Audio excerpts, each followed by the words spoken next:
Get that? Alrighty. Welcome to the Introduction to Machining Instructor Guide webinar. My name is Ashley Montenegro Ramirez, and I'm one of the project managers at the State Board. I'm here with our project director, Bo Young, and Kaylee, our coordinator. If you have any questions about the logistics of the webinar, please send us a message. We're happy to answer, and we're here with our authors as well. I would like to get us started by reading an acknowledgement of land, so land acknowledgement. As a step toward honoring truth and achieving healing and reconciliation, we open today by acknowledging the traditional territories of the Squaxin Island tribe of the South Puget Sound. The people of the Squaxin Island tribe lived and prospered along the shores of the southernmost inlets of the Salish Sea for untold centuries. We acknowledge throughout time immemorial the people of the Squaxin Islands tribe's strong cultural connection with water and traditionally known as the people of the water. Today, we honor the descendants of the Squaxin Island tribe, the people of the water, on which Washington State Board of Community and Technical Colleges office resides. While our colleges are distributed across many First Peoples nations, we remain dedicated to opening our time together by honoring those that came before us. We know that such statements only become truly meaningful when coupled with authentic relationships and sustained commitment. And as such, we commit to continued efforts to build our collective understanding and action to foster authentic tribal community connections. I would like to propose that we share in the chat or reflect. How do you support or work in partnership and collaboration with your local tribal communities? For example, I make an effort to shop locally and support Indigenous vendors by attending local markets in my area or in Pierce County or Lewis County, which are close to me. And I will give you some time to reflect or chime in the chat, and I will hand this over to Bo Young.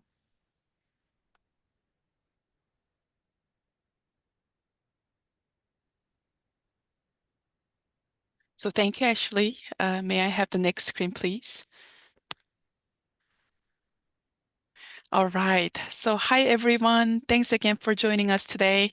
We're really excited to introduce you to this Introduction to Machining textbook. It's actually a part of a much larger statewide effort called Washington Open ProfTech. And that project has been in the works for about 4 years now, and it's been made possible thanks to grants from the U.S. Department of Education, which we received in 2021 and 23. So the big idea behind the project is to create this collection of open textbooks for professional technical programs. So in total, we have been developing 13 textbooks, and we are really happy to share that 6 of them out of 13, including this Introduction to Machining, are just about ready for public release. So that's the reason that we are doing this preview today.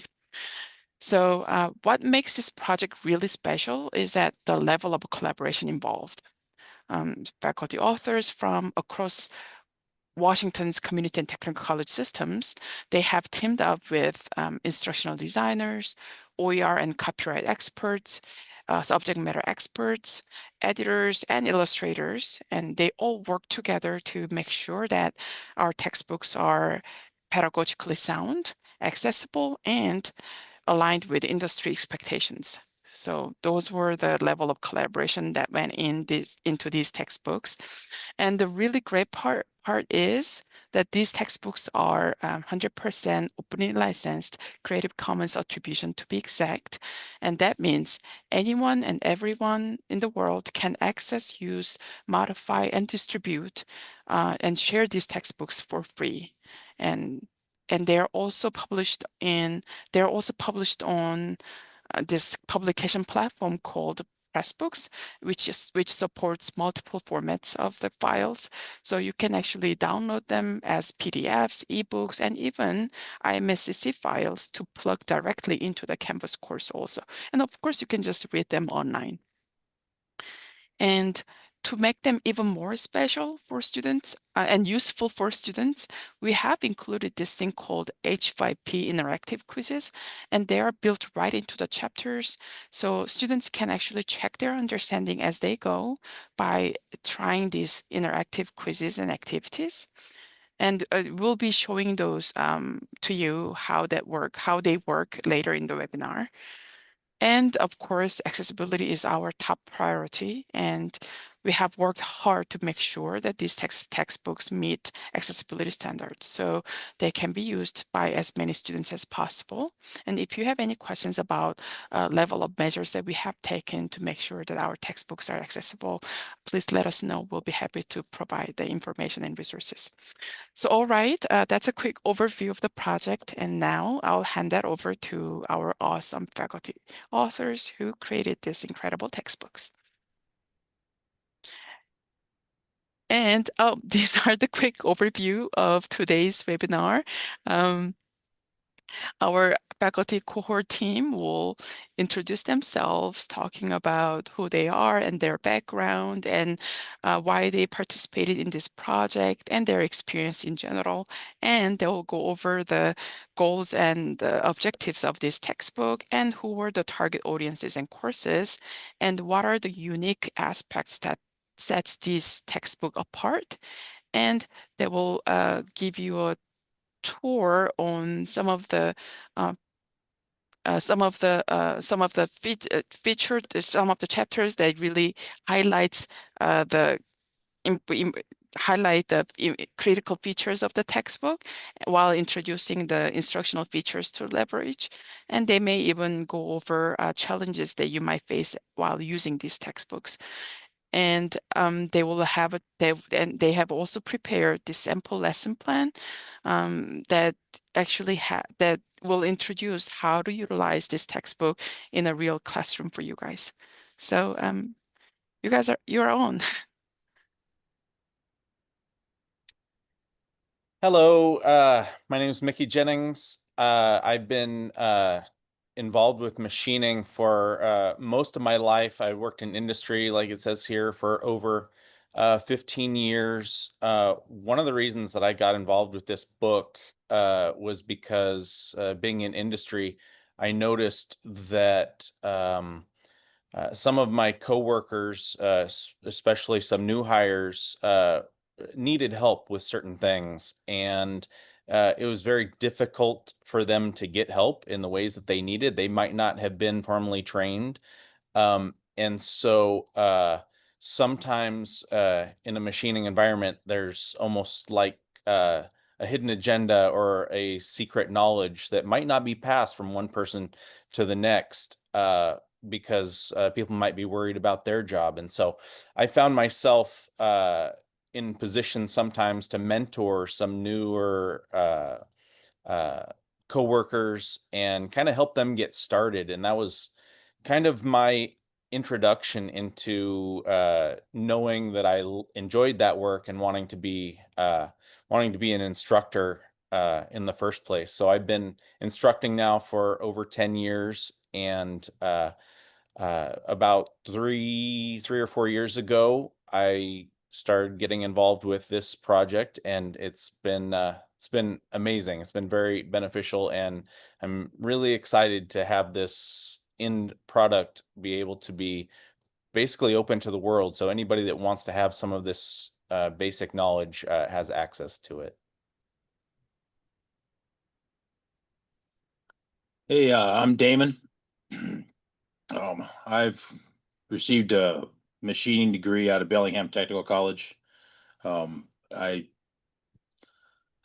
once I went to school as an older learner, I never left.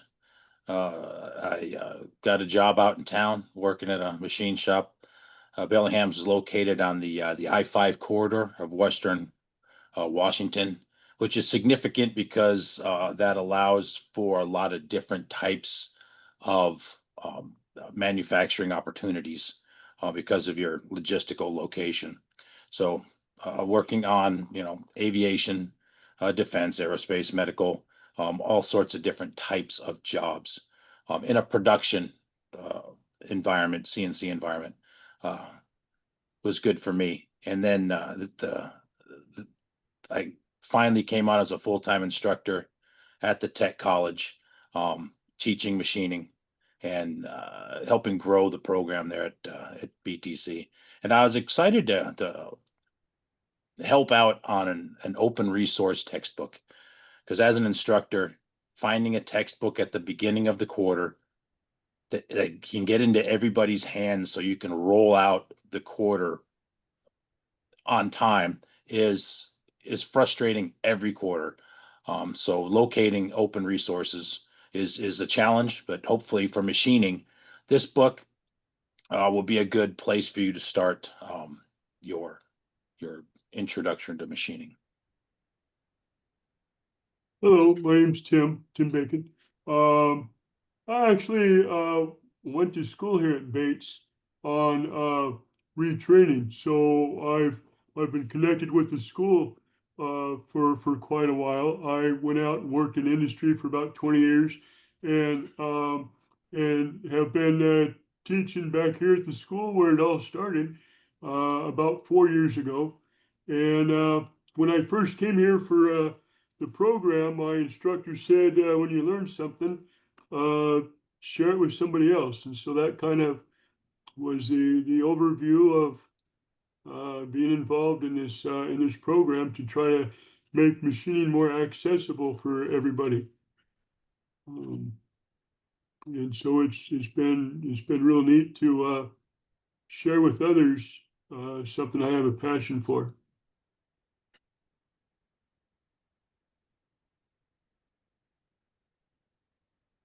So the goals of this book have basically from the beginning been to make learning machining accessible to just about anybody. And so I feel like that's been key for what we've been working on for the last 3 years.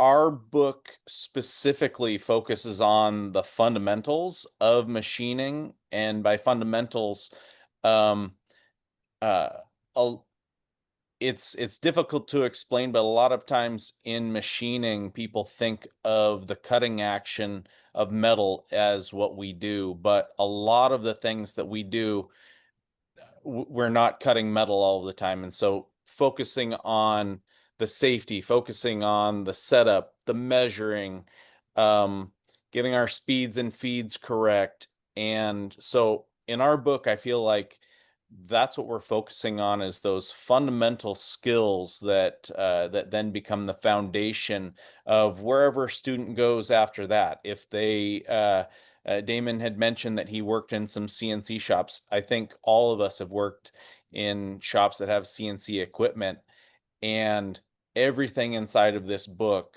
flows directly into um, the knowledge that you need to have for operating and programming and utilizing CNC equipment.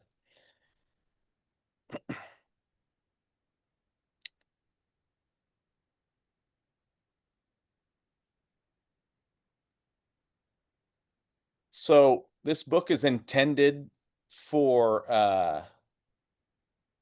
people who are new to the trade, but also people who may have been in industry for a while. Uh, I was talking earlier about that I've worked in places, and some of my coworkers might not have been traditionally trained, either going to uh, a trade school or an apprenticeship or something. They might not have had that level of experience. And so sometimes even intermediate level tradespeople, they're definitely going to be benefiting from this book. If they read through this book, there's little tips and tricks and maybe things that they've always just done something, but they didn't really understand why they were doing it. And so there's a lot of good information in our book that are going to help people of all different levels. Particularly though, the primary audience of this is for students enrolled in machining courses at at the college level. There's definitely this could be used at the high school level or even the junior high school level for that matter. A lot of the safety and measuring tools, and we're going to be going over chapters on drill presses a little bit later this afternoon. And junior high school students, their shop classes, they use drill presses and things. So definitely could be used for students of all ages, but primarily for the community and technical colleges.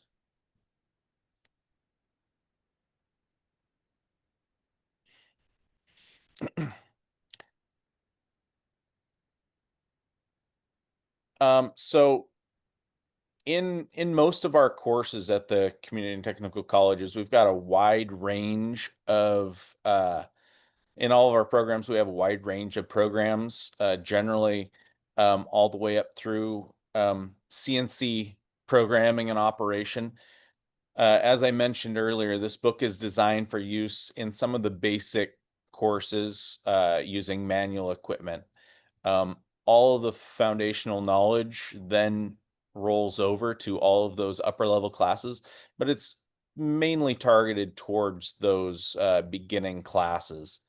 Inside of it, we've got safety, print reading, metrology, job planning, manual machining operations in drill presses, manual mills, lathes, grinders, just to name a few. It's, again, this book can be used even crossing disciplines. I know at Wenatchee Valley College, we have an automotive program. They could use this textbook for learning how to read measuring instruments, or we have some blueprint reading classes. They could use part of our textbook for how to read blueprints. So it could be used for a majority of different fields, but primarily it's for our introductory machining classes that we teach with manual equipment.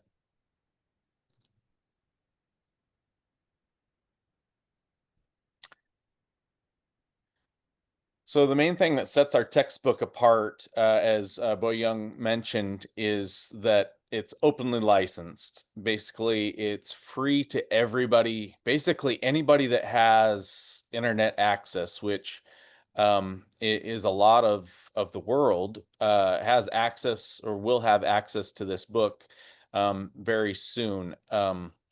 And so that, to me, that's pretty awesome. I know I've struggled for years looking for just the right textbook, and it's hard to find one sometimes. And if you do find it, I have a lot of students that maybe English is not their first language.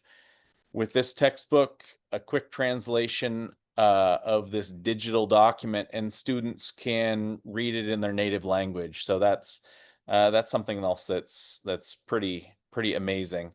The book also has step-by-step instructions of standard machining operations. We're going to get into that a little bit as we go through our tour. High-resolution photos in large quantities that are industry specific. Our team did a really good job taking lots of pictures as we were going.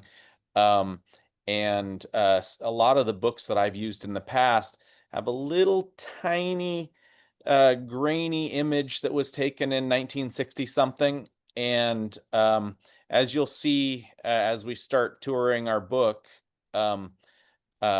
some of the photos are, take up an entire page on the screen, and we got really good definition, so you can actually see kind of what's going on.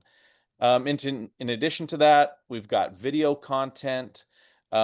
A lot of the students that I get, and I'm sure Tim and Damon are the same way, it might be difficult for them to just read a textbook and understand what's going on. So we've got some video content that's in here, so that as we're going through those step-by-step operations, a student there's videos in certain areas that show a student, this is what it should look like if you're performing this operation.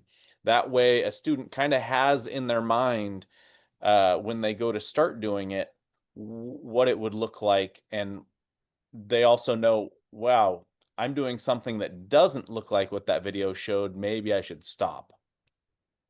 Another thing that this book has question banks that are for Canvas integration or any other digital platform that we use online for teaching students. Those are really great, especially because some instructors that might be teaching a machining course, I know for me, when I first started teaching, I had nothing. It was a blank slate. And so I was able to find a book, but there were no questions that I could use to help assess my students. So with our quiz banks, they're going to have something to where they can get up and running fairly quickly. Also, interactive questions embedded in each chapter periodically through the chapters as we go through. When we go through the tour, you guys will see those questions, and we'll try answering a couple right and wrong and show you exactly what that looks like.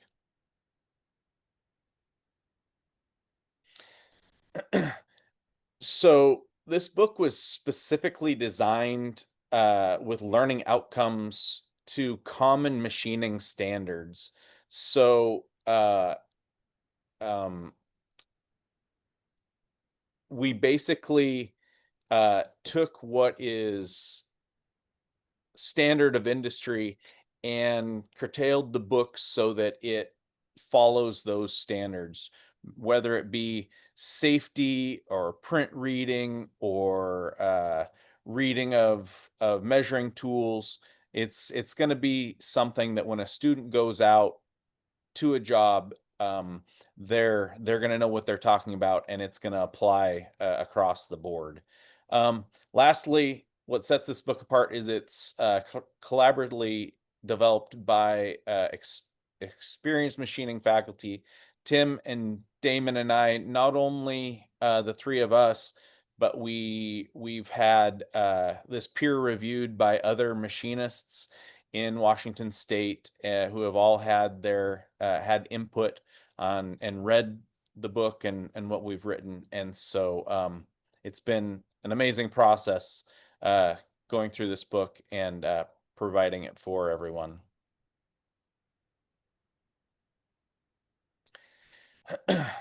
So some instructional features to leverage. So the real life visuals, I mentioned the high quality photos of that we have.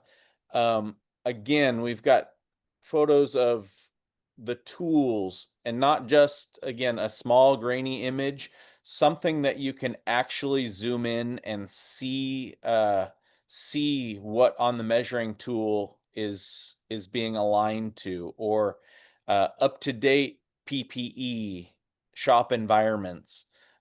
We've got a number of custom diagrams inside in the textbook creation. We hired a custom designer to help us draw diagrams and help get those visuals for us. That matters because a lot of learners aren't just going to come reading from the page and understanding everything. A lot of our students need to get things in their hands and do things a couple of times before they start learning. These visual pieces help aid in that, and as many, I think we feel as many images and diagrams and visuals that we can give helps them kind of start to understand things before we get out into the class, or into the lab rather. The learning tools, the interactive quizzes that I've mentioned, it kind of, as we're going through the chapters, I mentioned that we'll look at that, but it kind of gives a student a chance to see see if they're on track. See if when they are reading the content, a lot of students think they understand something, but it's just a little check mid-chapter or at the end of each section, to see if they're really understanding what they think that they're understanding. So again, we'll look a little bit more at that. The step-by-step videos and structured demonstrations. As an instructor in machining, a lot of times the students that we have in the lab, we don't just have 15 or 20 students doing one thing in the lab. We might have students all over the lab doing lots of different things. So having step-by-step instructions and then some video to go along with that gives the students almost another one of me.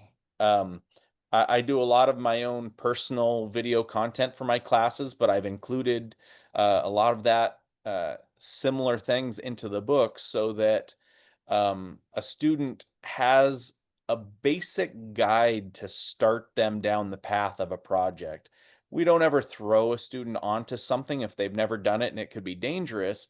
But if they've watched it before or seen it done, or we've gone over the process once and then they need a refresher, a lot of times these step-by-step and videos and things can help them kind of get back into the groove and spark something in their memory that will help them get back on track. The custom photographs, you're going to see a lot more of that as we go through there. But one of the things that we found very difficult as we started the process of this textbook was finding photographs, finding images for the book. We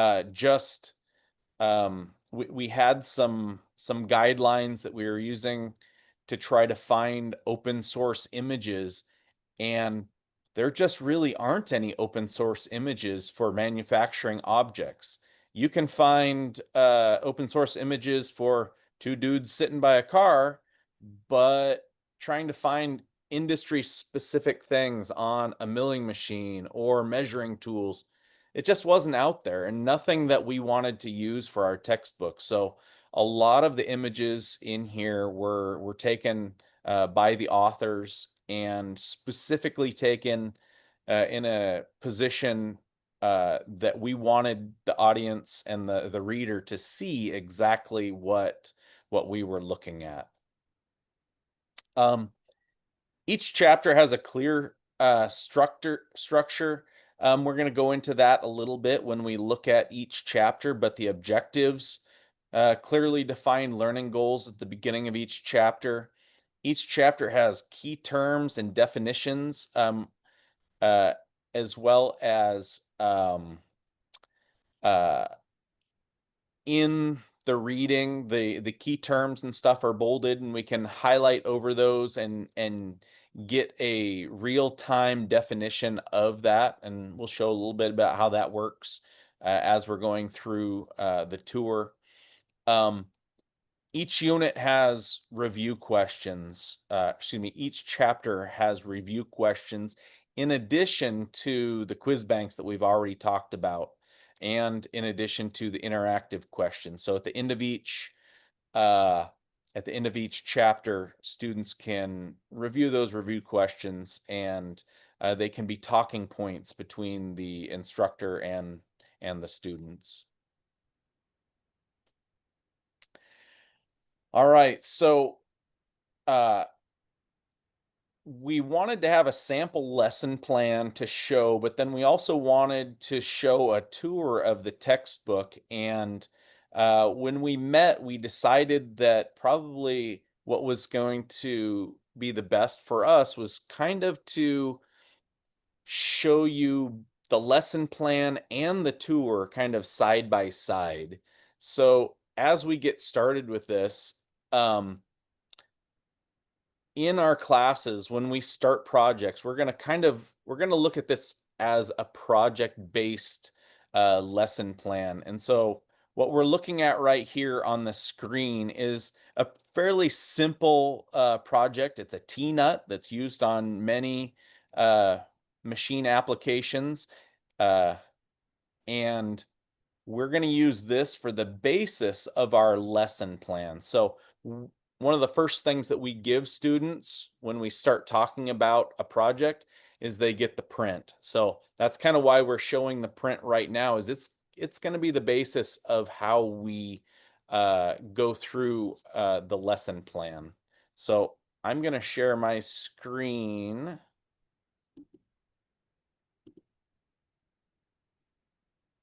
And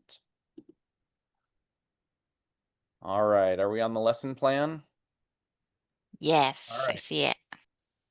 Good. So sample lesson plan for the introduction to machining. So an overview of this. We're not going to be showing every single step of this. We picked out a couple of operations here and there that kind of will also highlight. And again, this is a small sample of how the book can be built. And so we're going to be laying out, planning, and looking at some basic machining operations of this T-nut print that we had just seen, this project. So the learning objectives for this project, by the end of the project, students will be able to, and Tim, I'm going to let you go ahead and speak to these, and then Damon, you can speak to the layout. Thank you. Yeah, so every good project should have a plan. If you don't have a plan, why you could end up going off track somewhere. So we're going to take a look at the blueprint. We're going to identify some components, what kind of material we might be working with. We'll have to try to determine what kind of tools and what kind of machines to make the parts on. All in the while keeping safety as a prominent fixture in our activities. Analyzing the blueprints are going to help us to determine and to give a preference or a hierarchy on different features. If it's a tight tolerance, we're going to probably pay more attention to those specifics as opposed to something that's of a more open tolerance. And we're going to create a complete machining job from start to finish. And then now I like to try to emphasize choices with the students when I deliver this portion of the program. Why it's not necessarily right or wrong a decision that's made, but I often try to focus in on the reasoning behind and get the students to think it through. Some choices might make more work, and other choices might make it more efficient. And so if we're looking to try to optimize quality, cost, and time, why it's things to think of, and oftentimes, sometimes the students have to choose a choice that makes them work a little harder to get it done, so that they can kind of understand the investment and the effects some of their choices have. But having a job plan and to guide them along the way, that way they get halfway through the project, they know what their next step is. They're preparing for it in their head. Awesome. Thank you, Tim. Before I get started, I don't know if we mentioned that if you guys have questions about any of the content we're talking about, go ahead and put them down there in the comment section so we can circle back at the end and answer your questions. Because I'm already forgetting what we started out at. But about the layout and bench work here. So of the 3 topics, 3 instructors, we're getting 3 groups here. The job planning and the actual doing the work are the 2 big chunks that's going to take most of your time. But when we're doing manual machining, at some point you need to mark up your piece of stock as to where you're going to put features. And so that's what we're talking about here, layout/bench work. And the bench work is, as the name implies, it's something you're going to do on a workbench. You won't be doing this on a CNC machine or even on a manual mill. You'll be doing it with simple hand tools on a workbench. So our objectives here: apply layout dies safely and correctly to stock material. Now, we've all evolved into what we use for layout fluid on various projects. When I went through the project, we used actual layout dye. It is, what is the indigo blue dye in some acetone. And we got that stuff everywhere. And it is permanent. So years later, it would eventually wear off. So if you, whether you use layout dye, layout fluid, dab on or spray on, or using Sharpie markers is what we evolved into. They're great little applicators. So applying the layout fluid. The use of layout tools, hand tools, how to use them accurately. And here we mentioned a couple: scribes, squares, and punches. So we got some new names here to learn. And then how to mark and punch hole locations based on your technical drawing. Once again, that drawing is your number one tool. Our little project here evolved kind of like the book did. If we were to have done this lesson plan like we would teach it, we would have a piece of stock marked out, and you would have actual examples of what you're going to be doing in the lab. We didn't have the time or the resources for doing that here. So we're going to be talking in generalities in some of these the topics, and then how you would approach our book with these topics. All right, Mickey, back to you. All right. So for the learning outcomes, once we've looked at the job plan and the layout, then we're going to be looking at basically drilling a hole in the part. We're going to be going to the drill press. Students will learn the different components and their functions, learn how to do a setup of the tools and the material, be able to do some calculations and some speeds and feeds, how to drill holes accurately. What does that mean, drill a hole accurately? So a lot of times people outside of manufacturing or outside of machining, just drilling a hole in something means there's a hole there. Well, the hole can be right or it can be wrong when it's finished, and students need to know the difference once they start creating those features. All lastly, and I can't, I don't want to underestimate this at all. Definitely not least, shop safety in everything that we do is going to be number one, especially in classroom environments. So, so this is the introduction to job planning. Tim, I'm going to stop sharing and I'm going to let you share your screen.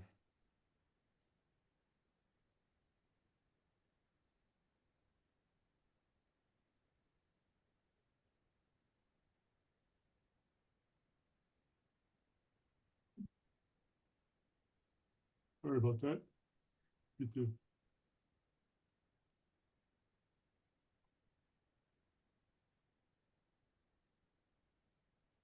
There we go. Well, we're still on the same page essentially, I believe, Russ. Okay, see the introduction to Yes. job planning? Yes. Okay. Yeah, so essentially when we start the project, we're going to talk about we're going to look at the print and we're going to discuss what's the big deal? Can I just run out there and start cutting on it? And one of the ideas is sequencing different features. For example, if we want to attain a certain accuracy of where that hole is supposed to be, do we put the hole in first or do we put the hole in last? Those are choices. I think efficiently, if we put the hole in last, that way the hole outside can be established, and then you can pick up the center and put the hole in it. But if you put the hole in it first, then you have to worry about, do I take a little off of this side or that side? So there's some, again, trying to focus on the choices, but with an underlying effect of how does that affect the quality, accuracy, or the time involved with it, which would be cost associative, And then how many parts? If we're just making one, we might make different choices as opposed if we were making a lot of them. Now on the outline here, associative to our book that we'll look at shortly, to sidestep just for a minute, keep in mind the book is not necessarily designed to read through front to back sequentially. We've put it together so that different circumstances or a person coming in with different experiences can pick and choose where they need to kind of focus on to gain a little bit more insight of what we're doing. So the aspect of planning is in the unit 6.0. And a lot of that leads into the technical drawing. Technical drawing again is going to show us to what accuracy, what typically also what kind of material. I have material down on the next one, which is actually 6.4, but a lot of it, it depends on how it's presented. Somebody might look at a job and automatically recognize, well, this is going to be drilled and tapped, so I'm going to need a spot drill, a drill, and a tap. And so they might start gathering up tools on the first or second phase before they really start to develop how am I going to hold it, what side am I going to work on, and that sort of aspect. After we look at the drawing a little bit, we'll walk through a demonstration typically in the class. Excuse me. And I'll lay out an example of choices to make for the students, and we'll have some interactive discussion along that. That will lead into our group activity where we'll let the students either break them up into groups or individually have them come up with their own job plans. And then as a critique, we have a further discussion of, okay, a student decided to maybe cut the outside last, put the hole in first. And so to get them to start the critical thinking, start thinking about why would you choose to do the hole first, and give some support behind their ideas. And oftentimes I'll let the students go ahead and do that, and then they get to experience that oh, this came out okay, but yes, it might have been a little bit more maybe efficient to do it differently, or maybe it came out really nice for them on the first try. And then prior to the next step, of course, is gathering everything up, but then a final analysis or critique prior to starting the project. So I would get together with the students and in a discussion format, and we can do that in the class too, of okay, what's your chain of events? Which features sequentially in order? How are you going to hold the part? Which machine are you going to be working on? And sometimes that allows for building in some flexibility too. Oftentimes out in the shop in industry, you may want to use the drill press, for example, but somebody's on the drill press, so you can't use the drill press. If you have your job plan laid out, you might be able to say, well, I can work on a different aspect of the project. I can kind of branch out and keep busy while I'm working on and preparing before I actually can do I have some options, again, choices on what to work on. Does that make sense? Yeah. Yeah. So at that point, we would probably, as a process for double checking that our plan is moving forward in as designed, we're going to start heading off to Damon and let him talk about laying it out so we can kind of keep in the tracks. Hey, Tim, did you want to pop into the book and show those sections of the book? I can. I thought we were going to maybe do that secondhand, but let me do that real quick here. Sure. Yeah, we'll just do that at the same time we're doing this. Okay. Flowing better. I can do that. So here's we reflect back to the beginning. Now here's the overview of the book. If you look on the left-hand corner is our contents, and you can toggle this arrow up and down. Here we're going to jump into job planning, and again we can do the plus sign or just click on. I've clicked on the main title here, and that's where we're at in the job planning. We've got a little bit of an overview, and I can, if an instructor wanted to, you can prep the class or prep the lecture by assigning certain units for students to look at. And then here's an example of interactive questions. You can click on one and the student can check it and say, oh yeah, it's that's one of the questions is right. So maybe there's more. You can retry it and click on a different one. And this is kind of how this works. Now, if you click on, say, for example, on this one, it's all of them. And now all you have to do is click the refresh button on the web page there, and it's mine's got a little delay here. Okay, I'll move on. It's thinking about it, but anyways, you click on the refresh button. That'll reset your questions. So if you have a couple of people looking at the same computer, and we have objectives lined out, key terms. If you want to, like I said, if it's not, there it goes. It took a minute to refresh. And what we can do is we can look at different sections. So maybe we want to look at a tool selection. I click on tool selection.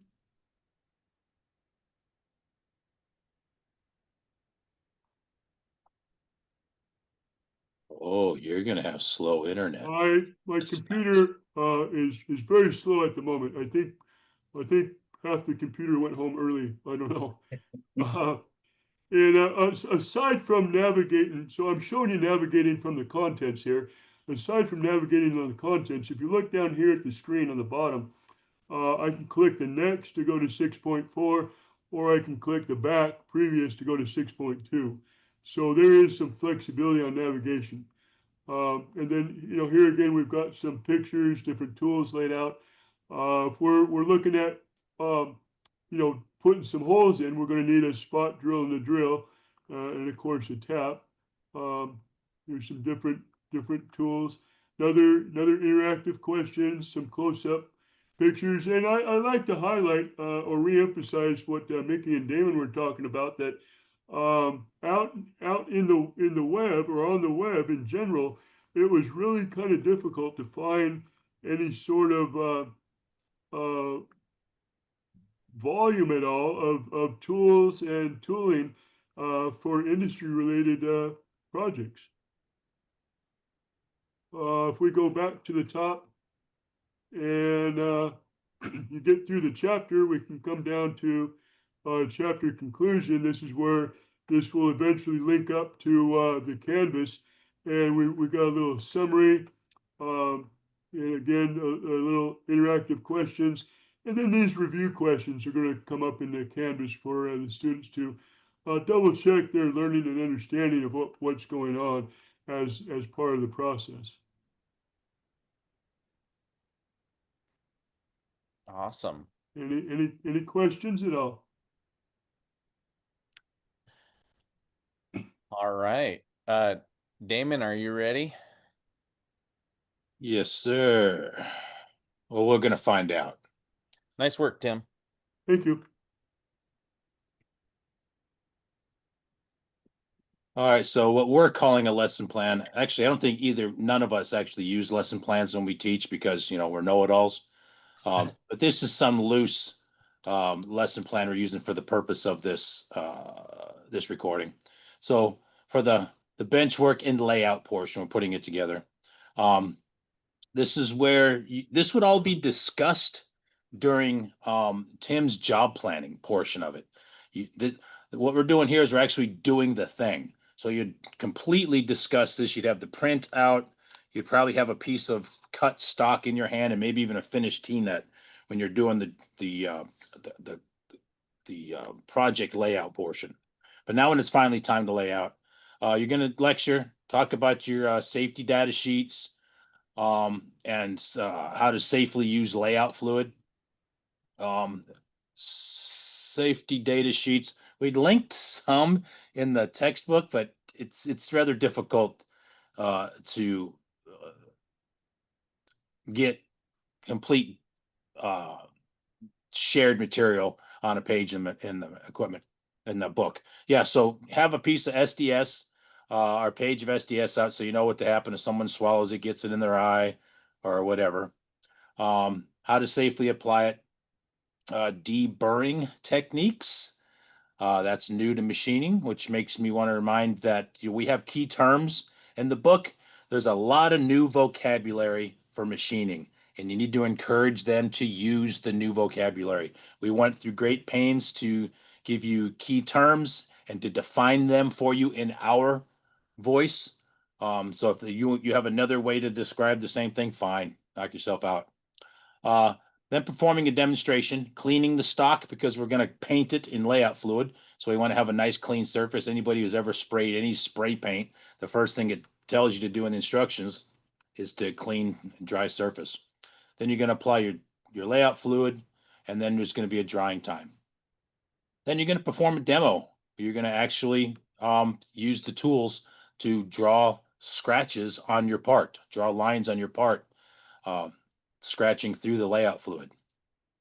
Then some steps that the students are going to do. The students are going to do hopefully what you just demonstrated to them. That's my technique. I'm sharing with you my technique. And through the book, we are showing you a way to do things. There are more than one way to do everything.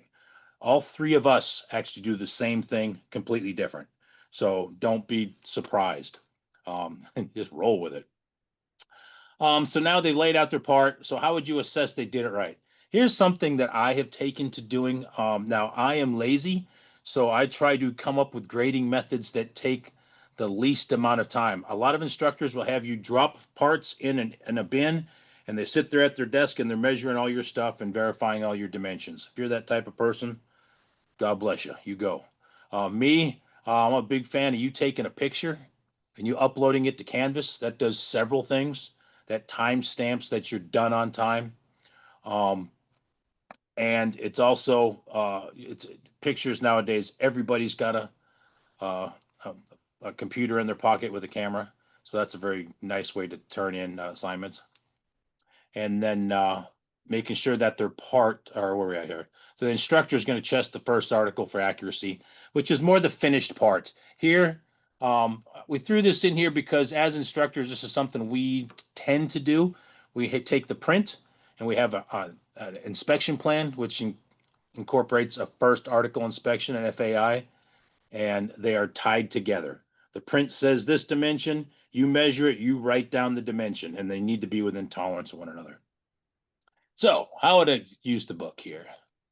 So as Tim mentioned, we have the table of contents over on the left-hand side for navigation. We did try to roll this stuff out in the manner of which we think it's hierarchy of use. I had the first several 5 chapters in which I wrote them, which reminds me, this introduction to machining. This was a fun one to write, but here's where you need to use that is, what is machining? Why do I want to take a machining class? I don't even know what it is. Well, guess what? In that chapter, we explain what is machining. So if you want to educate the community, you want to educate your students, boom, that's the chapter for you. Now, back on what we're talking. So these beautiful pictures taken in my shop up there in Ferndale, Washington. We have a bunch of quality pictures. By the way, you click on a picture, it opens in its own browser so you can get in there. You notice I should have cropped this down a little bit. I got some of my extra tools laying around, but that's a nice little feature there. But in this, we are starting generically with what is layout. There's some layout. I got a Sharpie back there. Once again, we're starting with what some of the objectives are for this chapter and key terms, man. Lots of new stuff. So these are what your students need to be using, and these are the terms you should be using with your students. Okay. What's a drill guide? What's a dressing a wheel? What's annealing? Bimetal. So lots of new words there. I'm just going to breeze through a few packages. Ooh, I got better internet than Tim, I guess. And what is layout and bench work? Once again, they're keep being used synonymously.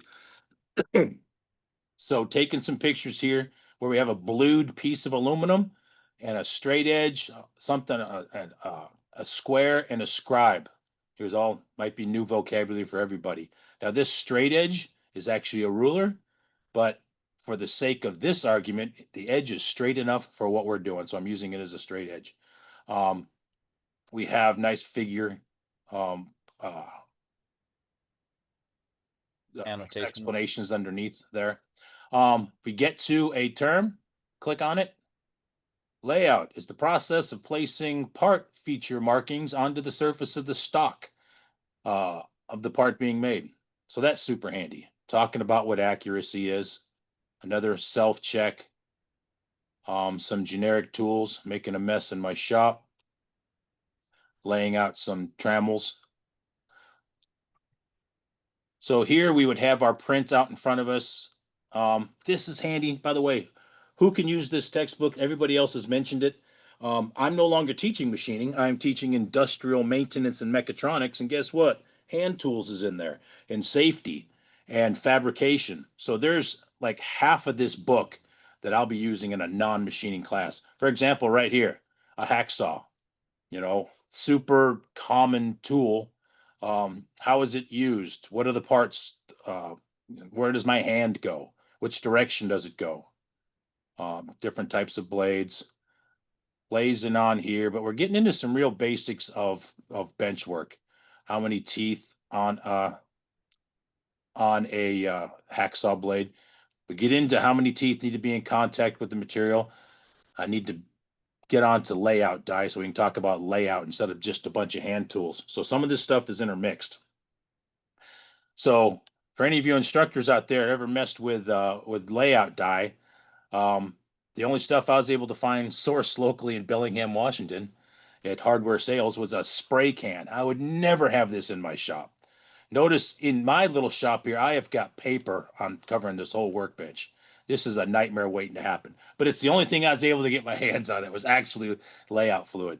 So here it's showing actually spraying it on there. Notice all the overspray and the covering. When I talk about you can't get layout die off of stuff, when I was going through school, we have granites, surface plates. And some people thought those were just general work surfaces. So they put their stock down on the inspection granite and then go to spraying layout fluid all over it. So you definitely want to mask up and use that stuff appropriately. Different types. Once again, we got more things being described here. Here's using that Sharpie, my favorite, my number one go-to. First off, it fits in my toolbox, so you can, and on your equipment, so you can have several of them. I believe that dude's a Magnum, so that's really handy. See, just permanent fluid does not work as well as layout fluid, but it works good enough. So there I was just talking about what is layout fluid. Okay, a couple examples. And then here, something to clean the surface before you mark it up, just like the spray can, the rattle can stuff you're going to use. If your surface is dirty, your fluid won't lie. Here I'm using isopropyl alcohol. Acetone works too, depending on what you have in your classroom environment. Truing up an edge, doing layout, you're going to measure from an edge. So here we want to make sure an edge of your stock is deburred. All of the burrs have been removed. And a file is one of the hand tools we use that with. Here we're actually spraying and covering the surface with the layout fluid, layout dye. And then in this, you would now go into, after you now know that you need to use layout fluid, you know how to clean your parts, you know how to safely apply it to your part. Now the chapter will go in, okay, if you need to make straight lines, here are some of the tools and techniques for making straight lines. So here it's using a scribe and a ruler to connect two dots together, two edges together. Firm joint calipers. Here we have odd leg calipers to describe a straight line in reference to the edge of your part. Here's showing a cleaned up edge. Here's setting your odd leg calipers to 1 inch to describe your line on your part right here. So here's some examples of how to describe straight lines. If you notice on your laid out parts, the purpose of the layout die is so you can scratch through it and the layout die provides the contrast between your metal and your line. Because metal, guess what, is shiny. So if you put scribe marks on shiny metal, you're just going to wind up with a bunch of confusion. So some examples of how to make straight lines on a layout part using common hand tools, even using a scribe, locking the scribe joints at this case 0.775 of an inch, and then scribing that line with a pair of calipers. And then how to lay out arcs. All sorts of different ways to lay out arcs. You can use a compass or a caliper in this case. I'm already using my vocabulary wrong, but I noticed right here in the figure, it has the correct name for the term. You can set this to the radius of whatever arc using a ruler and scribe. You notice nice sharp points. Here we're setting it to 1 inch. I used a center punch, or most likely a prick punch, to dimple on the cross hairs of my layout lines, and then you're able to put your calipers in and scribe an arc. So there's one way to scribe an arc. Larger arcs, you can use a trammel, and then you can use anything round. Now here I'm showing you a piece of inspection equipment for layout. I don't know what your shop is like. Does inspection equipment live over there and is treated separately? Then don't do this.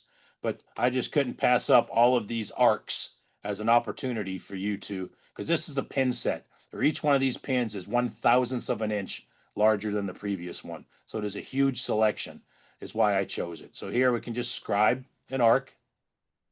Another one is using a radius gauge, which is a flat piece of metal with 5 different radiuses on it, half and full, and using it to scribe a line, to scribe an arc.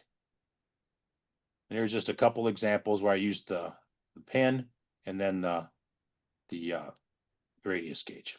So, talking about scribes, different types of things to scratch lines with. I even showed you my scribe here with the broken tip, because you're going to find that toolbox. What does somebody do when they break a tool? They put it back in the box and don't tell anybody about it, and it's the next guy's problem. Unfortunately, this was me, but anyhow, just showing you that's what happens. High-speed steel, carbide. So just some tools. So different types of punches on this next page: automatic, center punch, prick punch. We talk about them. What's the difference between them all? How to use them, techniques for using them. Ooh, we haven't talked about our call outs yet. I get to be the first one to talk about that. So as a group of know-it-alls, we have all of this wonderful wisdom we want to impart unto you. And sometimes it doesn't necessarily fit in the way with our current writing.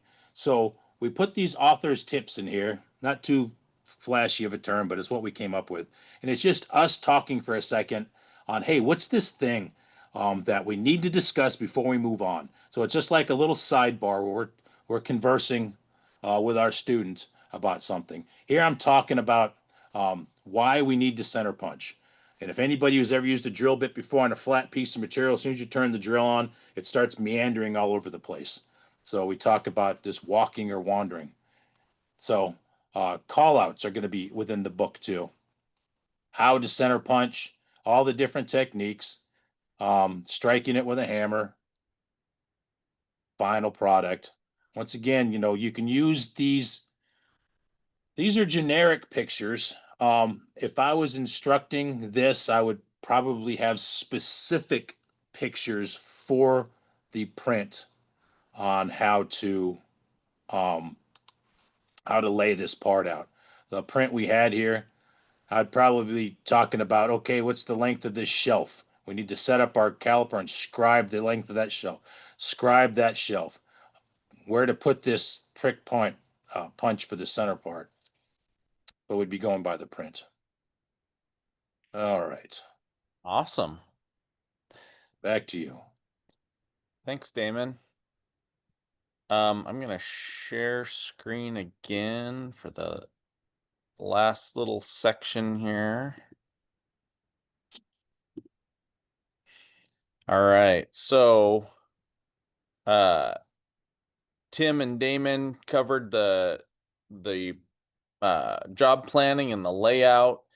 I'm going to quickly go over the drill press portion. So the drill press, I kind of put a couple of almost mini little lesson plans together here because if students aren't familiar with a specific tool, we can't just go right out and jump onto it. So I basically put it out here the way I would teach students an introduction to the drill press.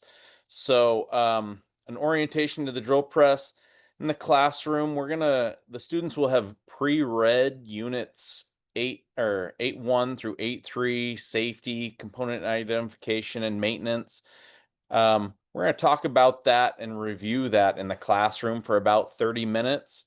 Then we're going to go out to the lab, and then instructor, me, we're going to do a machine walk around, identifying those components and the maintenance points.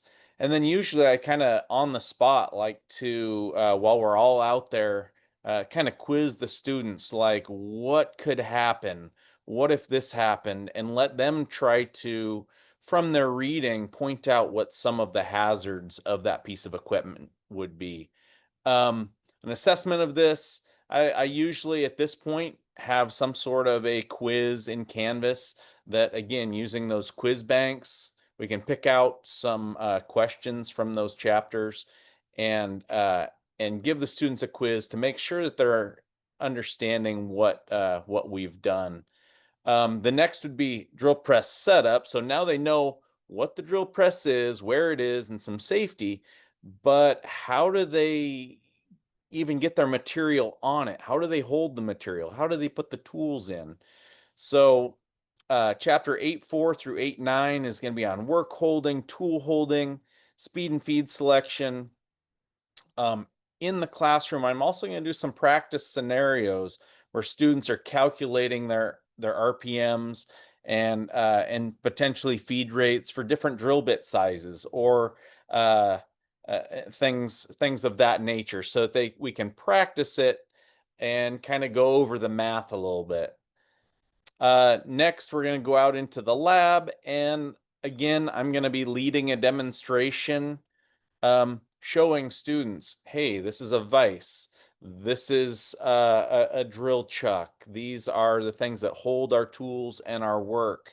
And this is how we adjust the machine to get it to be at the proper speeds or feeds. There's a bunch of, usually a lot of components on these machines that students are very unfamiliar with, and I find it's better if we thoroughly go through it all than to have somebody think that they know how to use something, and then we end up with broken equipment in the lab. So again, another demonstration of me kind of showing how all this stuff would work. Another quiz about setup to kind of see what they know. So up until this point, the students haven't really done anything hands-on yet. They've kind of we've been discussing, we've been watching some demonstration, they've been going through the book and doing their own reading and some quizzes. So this next portion is kind of where the students start to be able to actually use the equipment. The reason for this is machining isn't something where you just practice setting it up because then you have to take the part back off. I mentioned earlier on in our webinar how a huge part of what we do is setup of equipment, and sometimes students can spend hours setting up a part, and we're not just going to practice the setup without doing the actual operation of the part. And so usually we'll talk it over, students get a really good idea of what it is, and then they will go through all the steps that we've laid out all on one project. So drill press operation, chapter 8.10, they're going to be safely operating. 8.10 is specifically on drilling holes. I'll show that here in just a second. And in the lecture, I'm also going to be talking about cutting oil use and some troubleshooting of what happens if your hole doesn't come out the right size, and what can we do? What happens if we end up with chatter, and what does that even mean? So we'll look at some of that. Again, the lab for this, it's going to be a little bit longer. Some students are going to take longer than others, but this lab right here, we don't necessarily think of this, we wouldn't think of this as just for this portion. It's going to be incorporating the first two sections as well. So I will also go out with the students and demonstrate how we actually do the operation. And then usually if we're going with a project, sometimes things have very tight tolerances. I'll tell the students, hey, grab a scrap piece of material, go ahead and practice in something that doesn't matter. That way, when you go to it on the real part, you end up with good results. And then the students drilling the holes according to the layout that that Damon described. So lastly for this is going to be an assessment. I would have another operations quiz for the students. When I do this in Canvas, in order for students to move on in the Canvas work, the students have to score 70% or better. That's kind of a little bit of a hurdle that they need to get over in order to move on to the next section, because I want them to have a specific level of understanding of something. The last assessment is basically going to be the hands-on performance piece. And the way that I assess this, kind of like Damon had mentioned, some instructors might have everybody throw their projects in a box, and then the instructor is there after hours measuring everybody's part to make sure that is it right or is it wrong. I've taken that and made it part of the lab, and so the student and me co-inspect the part together. That way, if something isn't measuring properly, we can address it right there. If a student just gives you your part and then you're measuring it, you can give them feedback, but a lot of times a student isn't going to necessarily follow up on that feedback. They might not even read it. Whereas if you're doing it together right then, they can see exactly what you're doing to measure and get your answer, and that better helps them possibly get the answer for themselves in the future. I'm going to go ahead and now pop in here, and I'm not going to go through the entire chapter. I'm just going to go over just a couple of little things and highlight a couple spots in here.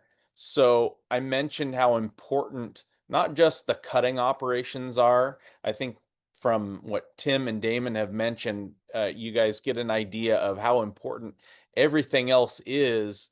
And we haven't even talked about actual cutting yet.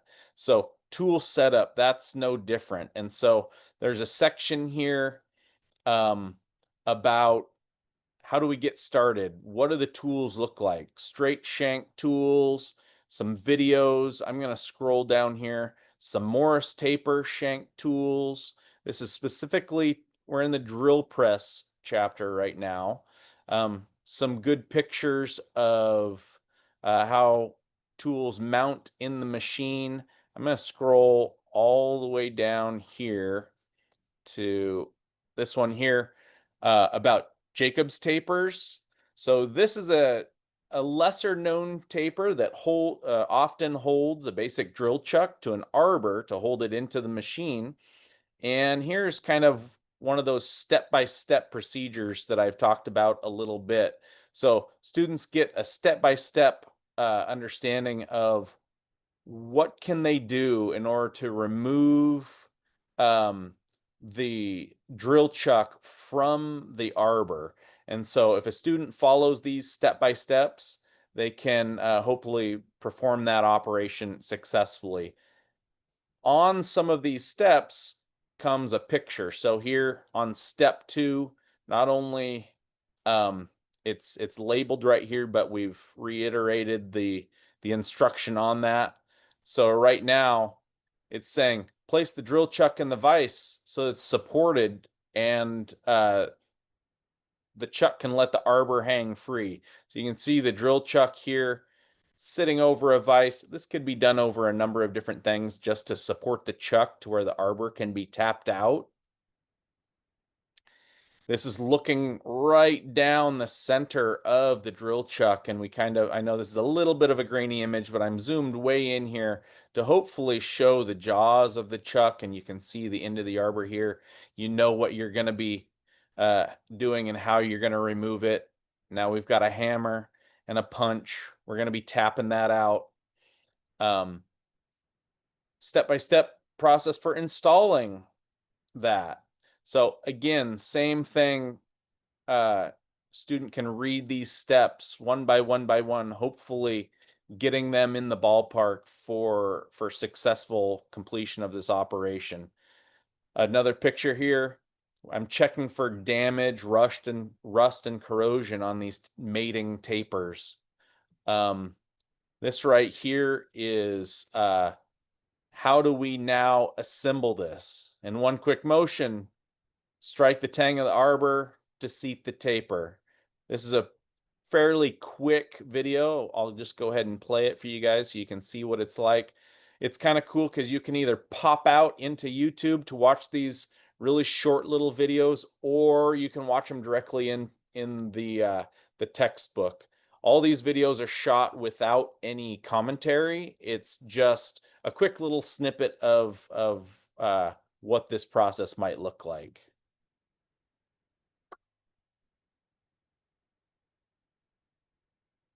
So just using a clean finger and a clean hand to take any debris off that taper, gently inserting it together, tapping on the bench top, and now those two pieces are mated together for the machining operation. And with if everything's done correctly, they shouldn't come apart. So I'm gonna go ahead and move over here into another chapter. So this chapter is on speeds and feeds. I wanted to show highlight again, we've got some key terms here. Spindle speed, what does that mean? The rate at which a spindle is rotating, often expressed in rotations per minute. Coming down here, here's some math formulas. We walk through exactly what we do in the steps, and then there's an example of, I've got this size of a drill bit and I'm going to be cutting this material. What does the formula look like? We took the basic formula here, put the information in that we know, and then start solving to get our finished RPM. Damon mentioned an author's tip. Here's another author's tip of sometimes a simplified formula and another way to simplify things.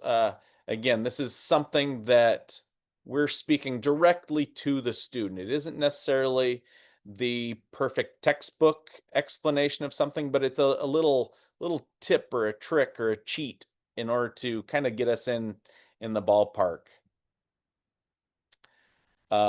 Information on feed rate, and what does that mean?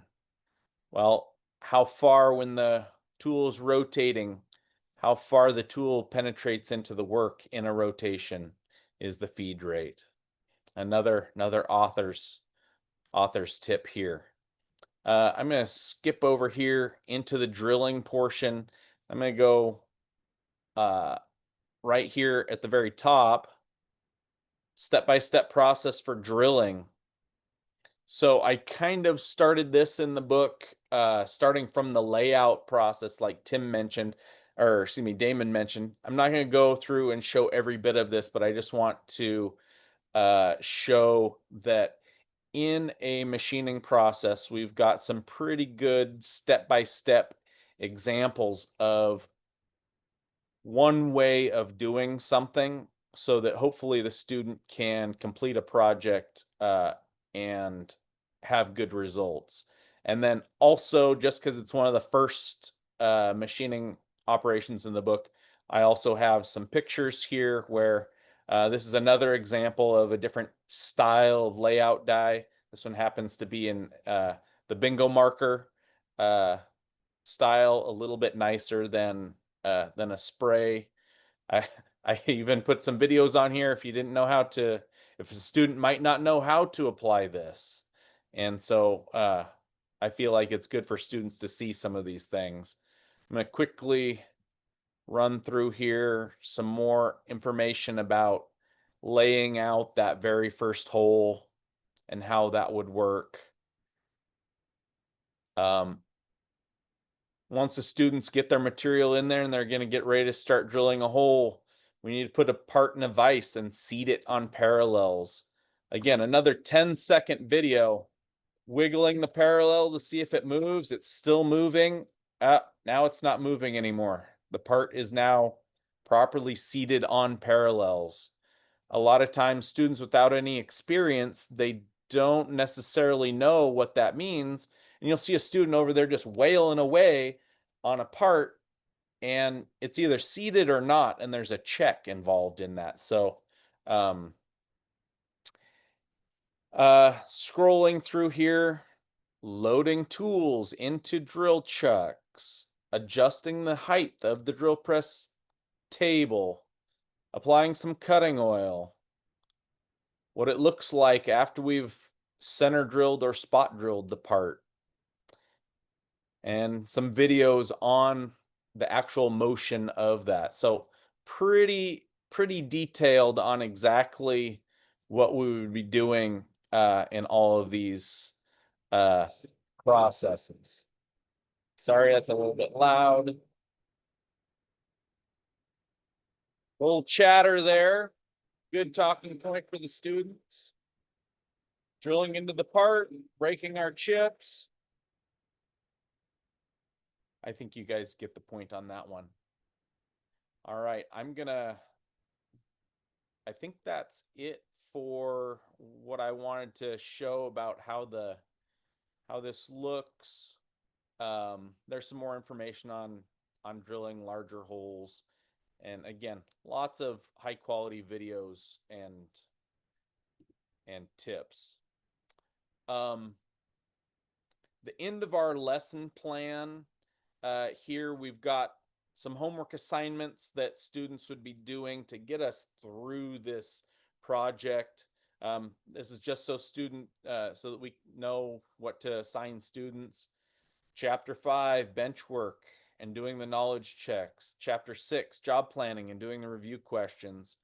Whenever I'm having students do these, I would want them to do all of those interactive questions inside the chapters, but also usually I'll have some sort of, for the machining process, I would have some sort of short essays on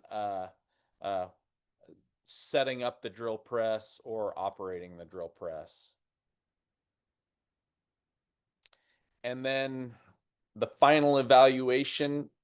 Tim or Damon, one of you guys want to speak to this? Sure. To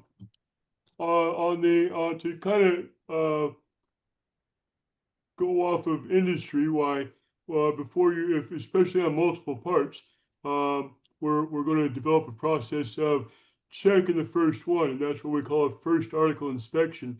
I know, like Mickey and Damon's talked about, there's multiple different ways of doing it. I like Damon's idea of having the students photograph their part for submission.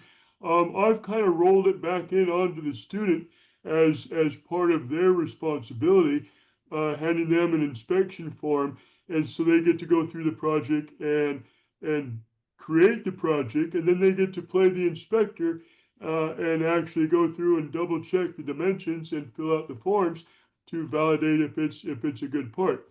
Out in industry, we would, after a successful pass of a first article inspection, then the rest of the multiple parts in the job could be made at that point if there's more than one part. oftentimes, so another direction I might take is if a student's just making a single one-off part, for example, if one of their dimensions are out of specs, we look at it and we get to determine how can we make it better or how can we save it. We also get to talk a little bit about what went wrong. Why is the hole off location? Did you forget to spot drill it? Kind of going back to what Mickey was talking about, drills wandering. Um, so that's kind of the come full spectrum on called a micro cradle to grave of a project individual in the shop, from blueprint planning to layout and creation, and then finally inspection and verification that it meets industry standards. Awesome. Thanks, Tim. I'm going to stop sharing and then we can go back to the slideshow.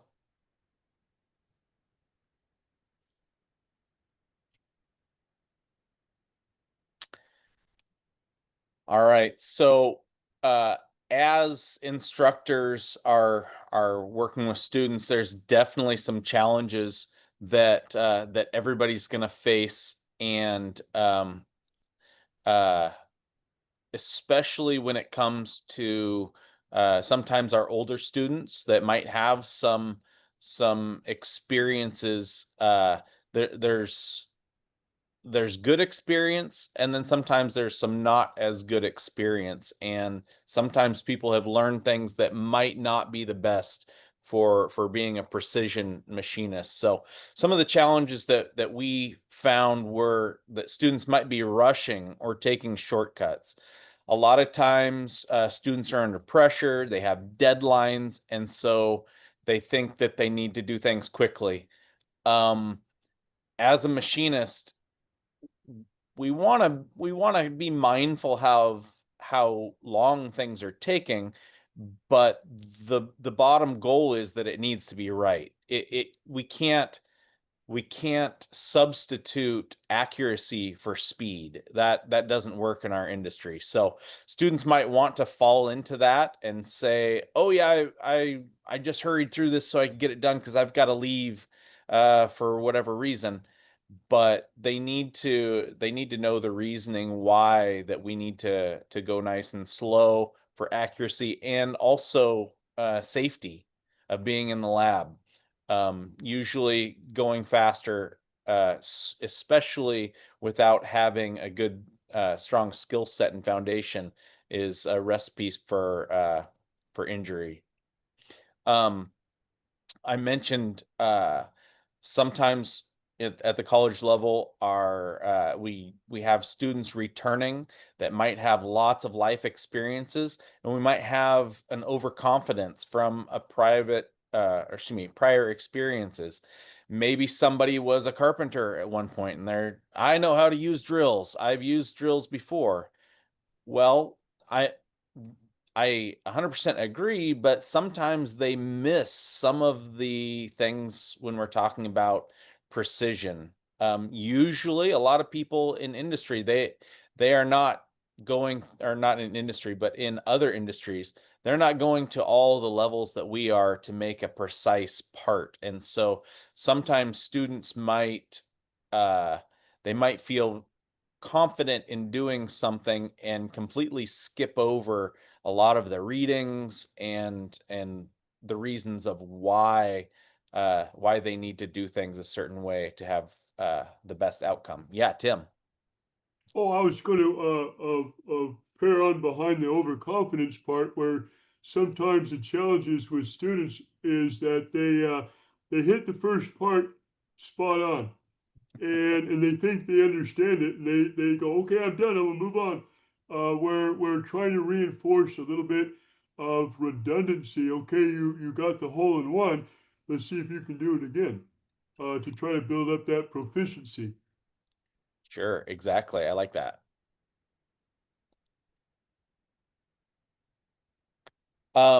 One problem that I think a lot of people have faced, especially as we come out of the pandemic, is absenteeism issues. and it's very difficult in programs like ours that are very hands-on to work around missed lab time. And so students can, I mean, it used to be that if you got sick, a lot of times you would just come to school sick or you would go to work sick. I think people have a completely different mind frame 5 years later that, okay, I'm sick, maybe I stay home today. And that makes it a little bit difficult and more challenging. I started recognizing this not only with illnesses and COVID, but some of my uh, returning students that might be a little bit older in life, they have families, they have jobs, they have other things that might make them need to miss classes. And so a strategy that I use for that is to prioritize lab time with those students when they're able to be present and try to find a way to let them do the flexible book work and watch some recordings that I have done um, outside of class. That way they can maximize the time that they have in order to pursue their goals of completing a degree.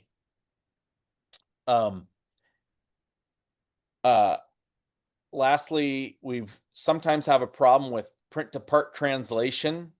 Sometimes students really struggle looking at a 2D piece of paper and being able to see it in all the different ways they need to see it and how it fits to what the finished part is going to look like.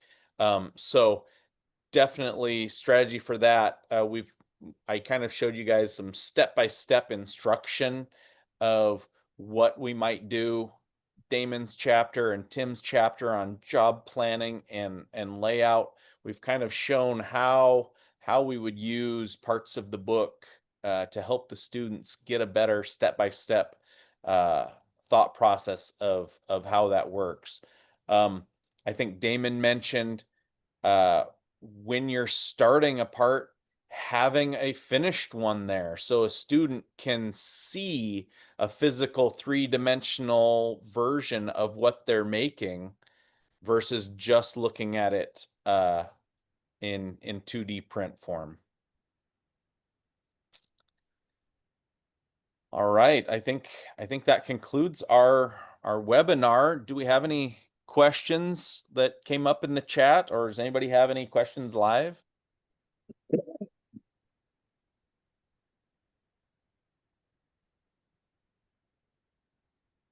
I think to remember the resources here. One of the questions was about the resources. You get the links to the book, which is good. Go ahead and bookmark that, dude. But then the resources coming down the pipe will be a question bank built for Canvas or your other programs. And I'm assuming they're going to link the projects we built. So you had prints that we included, which is another valuable thing since most everything is built around a print. Late in the book, we thought, man, you know what we should have done? We should have made the prints at the very beginning and then wrote the book about making these things. Because that's basically how you're going to teach it. But didn't we include like 10 or 12 sample project prints, something like yeah, that? we got that many. I think like our chapter questions, like 30 questions a chapter, pretty Yeah. exhaustive. So there's a question bank for you. You just need to drag them in to quizzes, into your midterms and your finals or whatever. Make that a lot easier.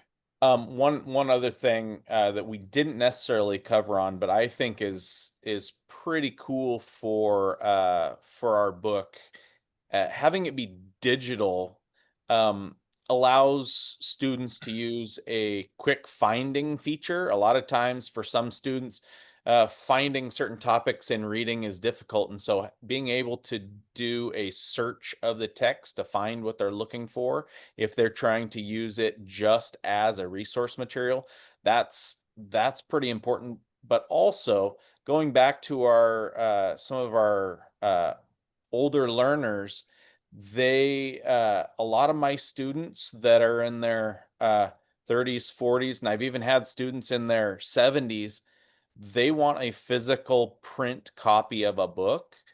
So with with this book out of Pressbooks, you can download a PDF version and you can print off whatever you want to print off so that you have that physical copy that you can mark up like just like a traditional textbook.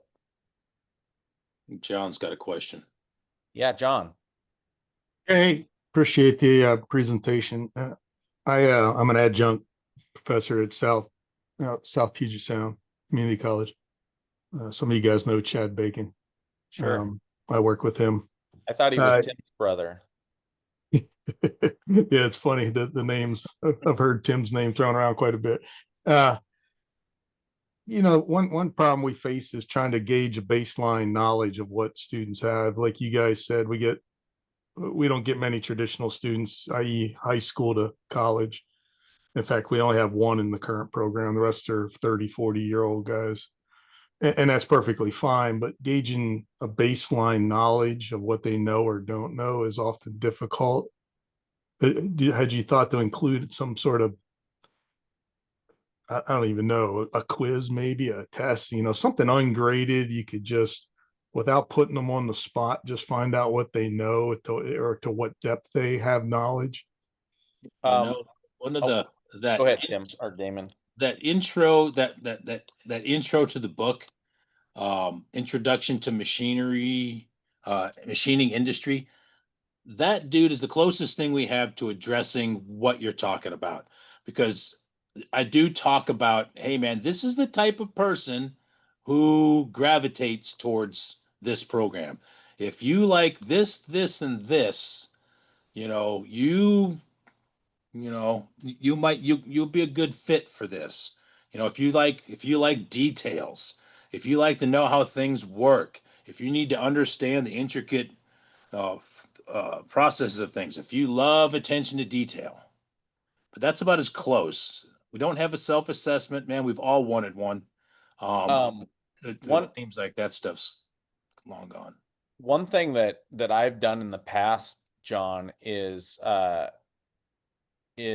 whether it be with students on the first day of a class or students who think that they've had life experiences and they think, oh, I want to skip these introductory classes and I want to go on to these other classes.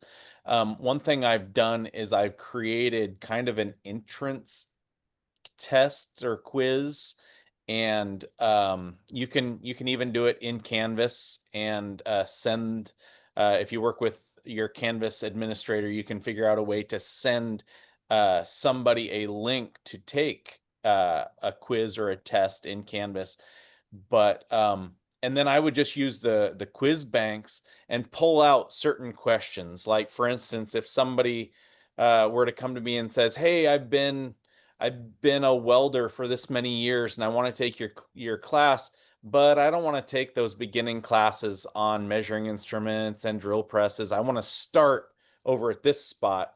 I might say, okay, well, here's this test, and I would put questions from the chapters of measuring tools and layout and drill presses, and I'd kind of build a little custom quiz for that. I guess as I've done it over the years, I just keep the same one that I've used. But usually when a student, after they're done taking that quiz and they score less than 50% on it, it kind of helps them realize that content is necessary and that there's going to be something beneficial in that for them. Does that help answer your question a little bit? Yeah, I mean, really the same conclusion I've come to. I didn't know if you tried to tackle that problem or not. We for a different perspective, we're leaning in towards competency-based education. So not a full-blown competency-based program per se, but a real strong essence of it. And so our thought on that point is if a student comes in and for us anyways, and says they understand this, they want to skip the class, well, we can essentially have them challenge the course by producing the project at the end of the class. If they're able to demonstrate that they understand the skill set, then we can give them credit for that. So that's a little bit different approach that we're looking at doing. Yeah, that's interesting. Our thought process is there, you know, there's generally a place in a machine shop for most anyone, you know, whether that's Exactly. sweeping floors and you never move up, or maybe you make it to cutting stock and you move up rapidly. There's a place for everyone. It's just a matter of how far and how fast you move up. Yeah. Exactly. Yeah, we're looking with the idea that with the competency base, why students are a little bit more able to move at their own pace. Um, you know, if you get a student come in that's an overachiever and they blast through the program in half the time, then you know there's some options to do at that point. If you have a student that's a little bit has to go over stuff a little bit more or approach a little bit more slowly, we can accommodate that too. Very good. I don't have any more questions. I appreciate the presentation. I'll look forward to seeing those teacher materials. We personally, we use the NIMS textbook, but I was looking for something to augment it with. And of course that's through Cengage. It's published, or I don't know if it's technically the publisher, but they, you know, they provide all the additional materials for Canvas and whatnot.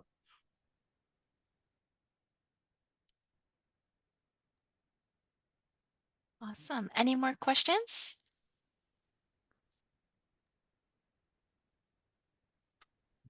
Alrighty. Thank you guys so much. A virtual round of applause for Damon, Tim, and Mickey. Thank you so much for taking the time to do this webinar. We are very excited to share our machining textbook. And this is going to be recorded and it will be in our Open ProfTech website to review again when you are using this textbook. And again, thank you guys so much. We're super excited to release the full package at the end of this month. We're just finalizing everything, making sure that it's all looks clean and organized so we can share it out with the public. Thank you guys so much. Thank you so much for joining us.